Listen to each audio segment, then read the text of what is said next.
Hello everyone, welcome to my YouTube channel to the point learning.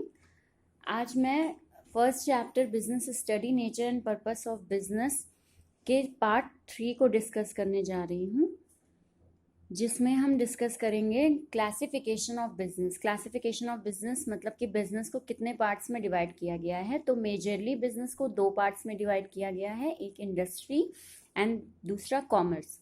अब industry में सब parts देखते हैं। इंडस्ट्री मीनिंग होता है कि वो एक यूनिट या वो एक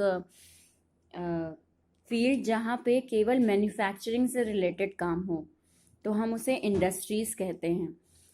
तो इंडस्ट्री हमारी 3 पार्ट्स में डिवाइड है, primary, secondary and tertiary. Primary industries पे आते हैं। ये सब डिवाइडेड है 2 पार्ट्स में, एक्सट्रैक्टिव एंड जेनेटिक।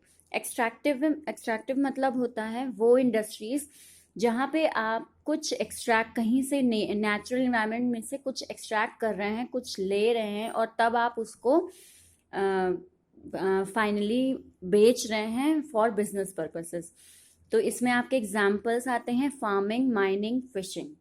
देन आते हैं हम जेनेटिक। जेनेटिक नाम से ही जीन, यानी कि आप एक चीज़ का सैंपल लेके उसके कई जीन्स बना रहे हैं, और इस टाइप का अगर आप बिजनेस कर रहे हैं तो वो आपका जेनेटिक इंडस्ट्री कहलाता है। इसमें हमारे एग्जांपल आते हैं nursery, cattle breeding, poultry farms etcetera.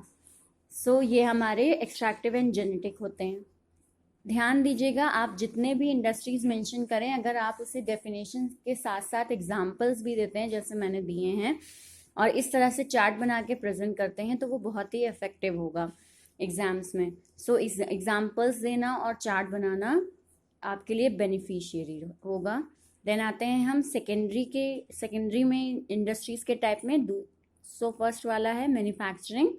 Industries में मैन्युफैक्चरिंग और कंस्ट्रक्शन 2 पार्ट्स में डिवाइड है। सेकेंडरी डिवीजन आपका मैन्युफैक्चरिंग के सब पार्ट्स हैं आपके एनालिटिकल मतलब एग्जाम्पल में oil refinery, different element from same material. जब आप एक ही मटेरियल को लेकर उसको कई टाइप के प्रोडक्ट्स में डिफ्रेंशिएट करते हैं, जैसे आपने ऑयल निकाला, अब उस ऑयल को आप अलग अलग पार्ट्स में डिवाइड करके उसको क्रूड ऑयल, फिर आपके पेट्रोल और अलग अलग ऑयल्स के डिवीजन में आपने उसे डिवाइड किया। तो जो इंडस्ट्री इस टाइप का काम करती है उसे कहते हैं एनालिटिकल इंडस्ट्रीज। देन आते हैं synthetical industries, combines various ingredient.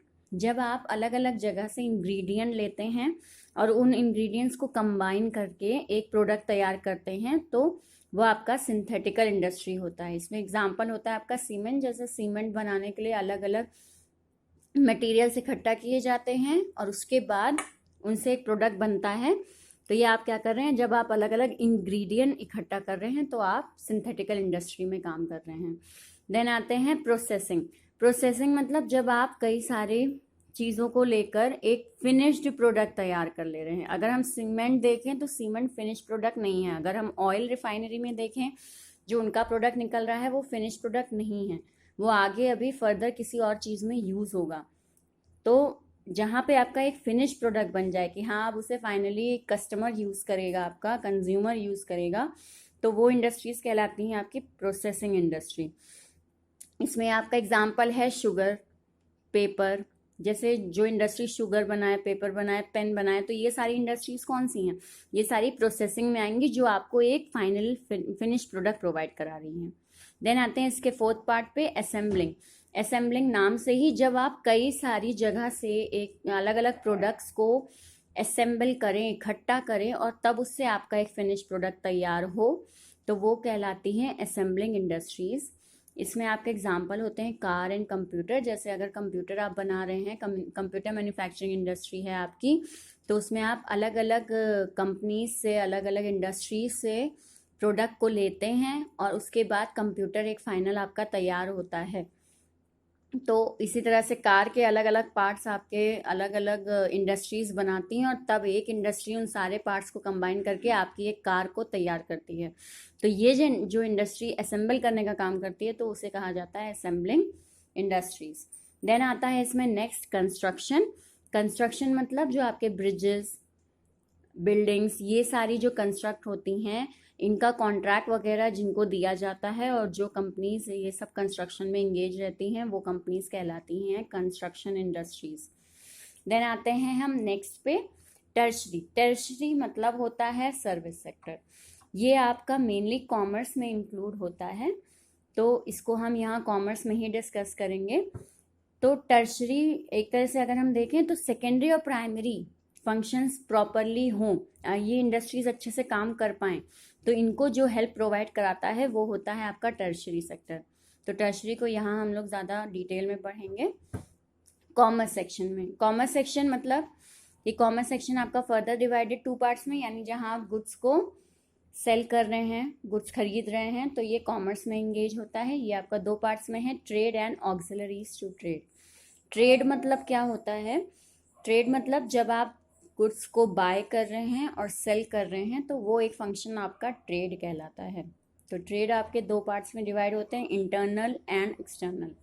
Internal trade जो आप अपने देश की बाउंड्री के अंदर कोई ट्रेड कर रहे हैं, कोई बाइंग एंड सेलिंग का काम आप अपने इंडिया की बाउंड्रीज के अंदर रहकर कर रहे हैं, तो वो इंटरनल ट्रेड। और एक्सटर्नल ट्रेड मतलब होता है जब आप इंडिया के बाहर किसी और कंट्री के साथ इंगेज होकर बाइंग एंड सेलिंग का काम कर रहे हैं, तो वो होता है आपका एक्सटर्नल ट्रेड। इंटरनल ट्रेड आपके फर्दर डिवाइडेड होते हैं 2 पार्ट्स में, होलसेल एंड रिटेल। होलसेल जब आप एक बिग अमाउंट में, एक बड़ी मात्रा में सामान खरीदते हैं और उसे स्टोर करते हैं और फर्दर किसी और को बेचते हैं थोड़े थोड़े पार्ट्स में, तो वो आपके कहलाते हैं होलसेल ट्रेड। फिर से एक बार, जब आप बड़ी मात्रा में सामान खरीदते हैं और उसे कहीं स्टोर करते हैं और उसके बाद दूसरे पर्सन को आप कम कम मात्रा में देते हैं, सामान डिस्ट्रीब्यूट करते हैं, तो ऐसे काम को हम होलसेल ट्रेड कहते हैं। देन आते हैं रिटेल ट्रेड।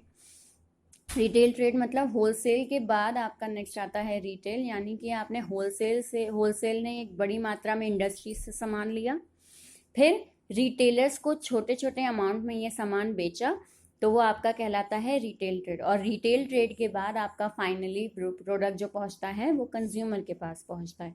तो बीच में ये एक मीडियम की तरह आपका काम करता है रिटेल ट्रेड। आगे आप 11th में ही एक चैप्टर पढ़ेंगे जिसमें आप इनके बारे में डिटेल में पढ़ेंगे। तो फिलहाल अगर हम देखें, होलसेल मतलब बड़ी मात्रा में सामान खरीद लेना और फिर बेचना, और रिटेल मतलब छोटी मात्रा में सामान खरीदना और फाइनल कंज्यूमर को बेचना। देन आते हैं हम एक्सटर्नल ट्रेड, यानी आप अपनी बाउंड्री से, अपनी कंट्री की बाउंड्री से, जियोग्राफिकल बाउंड्री से बाहर हट के सामान बेच रहे हैं, तो वो आपके 3 पार्ट्स में है। एक्सपोर्ट मतलब आप अपनी कंट्री में बने सामान को बाहर बेच रहे हैं दूसरी कंट्री में, तो वो एक्सपोर्ट कहलाता है। इम्पोर्ट जब आप बाहर की कंट्री से सामान अपनी कंट्री में मंगा रहे हैं, तो वो इम्पोर्ट कहलाता है। और इंटरपोर्ट मतलब होता है जब आप एक कंट्री से सामान खरीद रहे हैं और उसको दूसरी कंट्री को बेच दे रहे हैं। फॉर एग्जाम्पल, आपने सामान अमेरिका से खरीदा और अमेरिका से खरीदने के बाद उसे फर्दर भूटान में बेचा या फिर आपने चाइना में बेचा, तो ये जो आप एक कंट्री से लेकर दूसरी कंट्री को बेच रहे हैं, तो इसे हम इंटरपोर्ट कहते हैं।